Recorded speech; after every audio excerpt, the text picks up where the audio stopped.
Unusually too, there are scant contemporaneous accounts. We can conclude, however, that the architects of Portumna Castle, built before 1618, brought together the influences of European palazzo, those of the Elizabethan country house, as well as the more military-minded Irish tower house.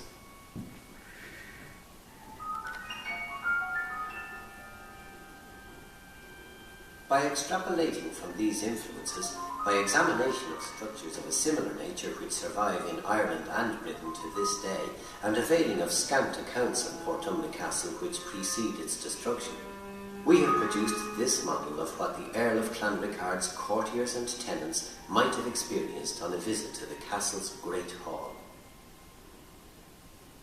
Louise Beaufort, a visitor to the castle in 1808, described, "Before it a flagged sort of terrace, to which you must mount by several steps.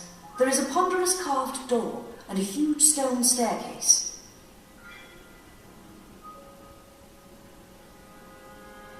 Keen to silence any questioning of the Clanrickarde's claim to its lands, the Great Hall and its offices echoed the medieval arrangement of hall and screens. These screens may have had a practical purpose in keeping the considerable draughts in such a structure at bay. We entered a capacious hall. An ornamented screen had been begun of carved wood to separate the doorway and keep off any wind from the fireplace. The centrepiece of the hall is the fireplace, most likely constructed in Kilkenny limestone, polished to a marble finish. And a piece of sculpture above it of 3 figures, nearly as large as life, representing faith, hope, and charity. While Clanrickarde proved to be a rare visitor to his Irish residence, preferring to remain in his English base, the purpose of the Great Hall was to impress the visitor with the standing and the antiquity of the Burke family as Earls of Connaught, combining the dual status of English lord and medieval Irish chieftain. Despite the medieval characteristics of the Great Hall and the defensive Irish bawn walls surrounding the castle, establishing this as a clearly colonial enterprise, the intervening Renaissance gardens were intended to have a more moderating influence by locating the project in a broader European-wide civilization.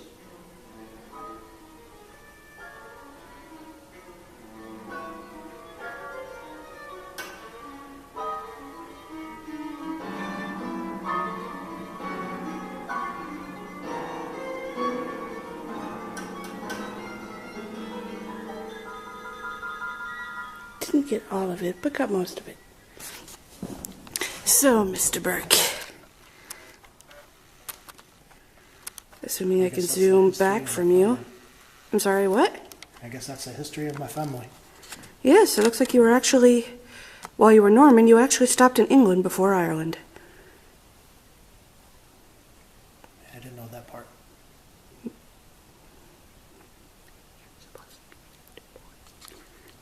Huh? I don't have anything to say because I don't know what to say. You finally got here after, at least 15 years. Thoughts, musings. Huh? Yeah, I've always wanted to come here, see the roots of my ancestry. This was my home. Kind of funny because you can have a portrait of I think it was Richard de Burgo III. There's quite a resemblance. Yep, you people do not change.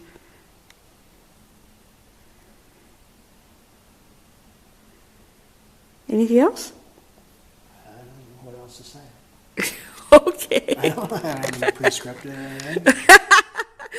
I don't know. He's so cute. Okay, everybody. Video 1 of our little Irish trip. Mr. Burke goes home. Yeah. Cut.